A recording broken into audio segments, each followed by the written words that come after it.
It's a perfect moment. You capture their eye. But there's more to it than that. You have to hold their attention all the way through to some sort of happy ending. 3 possible scenarios. You're a YouTuber looking to build your channel and people keep clicking away. Or you've got a big speech coming up.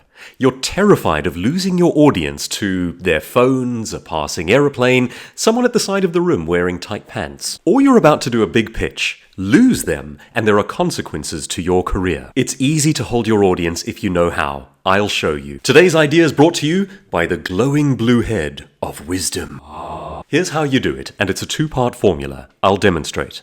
Whenever I speak for corporate audiences on how to become an expert in your industry, I'll walk up onto the stage and I will deliver this message. I want you to see if you can dissect what it is I'm doing psychologically here and see if you can reverse engineer what's going on and why this works. I step onto the stage and I say, imagine this scenario. It's 3 years from today, and you're in a venue very much like this one. You're the guest speaker.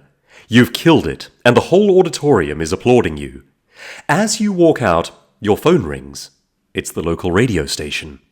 They heard about your new book, and they'd like to know if you're available for an interview this afternoon.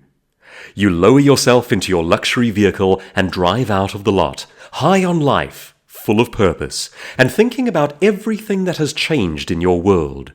And you trace it all back to the one important decision that you made. The conscious choice to position yourself as an expert. The one you made right here, right now, today. You're stunned at how far you've come. That's one possible scenario. Now imagine this one. It's 3 years from today, and you're not in an auditorium. There is no audience.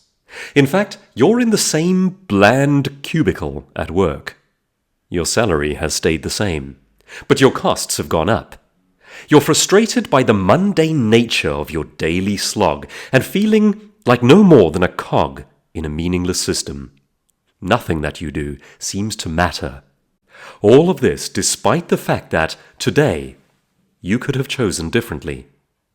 Ladies and gentlemen, let's talk about your career. Let's talk about your life and your choices.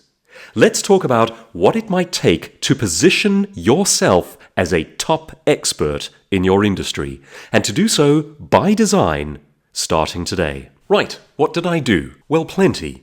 I spoke in stories. I used a story to make a point.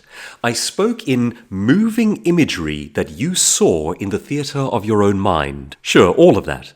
But in this instance, there was more. There were 2 particular formulaic things that I did. Did you spot them? Use these 2 things and your message becomes unignorable. Number 1, make your audience the main character. I told a hypothetical story that doesn't actually exist. I made up a hypothetical, but what I did was I made you, the viewing audience or the listening audience, the main character in that scenario. You can't ignore a story that is about you. Number 2, I added consequences. And I gave you an example there of how to do it in the positive and how to do it in the negative. Here are the positive outcomes of a hypothetical story in which you live out the point I'm about to make. Then I did the negative version of what might not happen in your world if you fail to live out principles that we are about to discuss. In both instances, I made you the main character and I created consequences. Ever sat through a boring speech? Or clicked off a YouTube video because it wasn't holding your interest? Have you ever had someone pitch something to you and you sat there wondering why you were still in the room? What was missing in those scenarios? Well, the answer is you. You weren't a part of the information. If you make your audience a part of the information, you ignite their interest in what you are saying. Works on YouTube videos, works in speeches, works in writing, works in pitching. This incredibly potent 2-part formula holds audiences through to the end. And here's possibly the best example I've ever come across. I spoke in Bangalore in India a few years ago and made some friends who I'm now friends with on Facebook.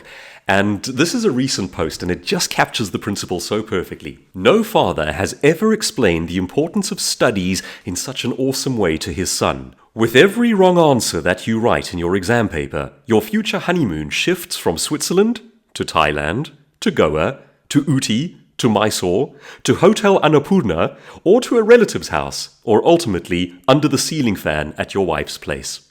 What's your next big thing? Are you about to create a presentation? Are you making a new YouTube video? Do you have a speech or a pitch coming up? How will you make them the main character? You can tell a true story, or you can create a hypothetical.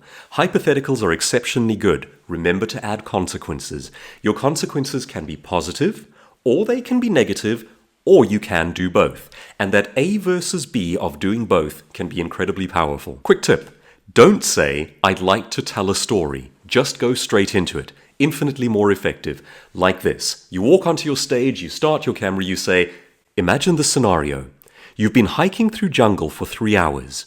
You push aside a palm frond and you see something that takes your breath away. You've been waiting for this for most of your life. Now, what was it?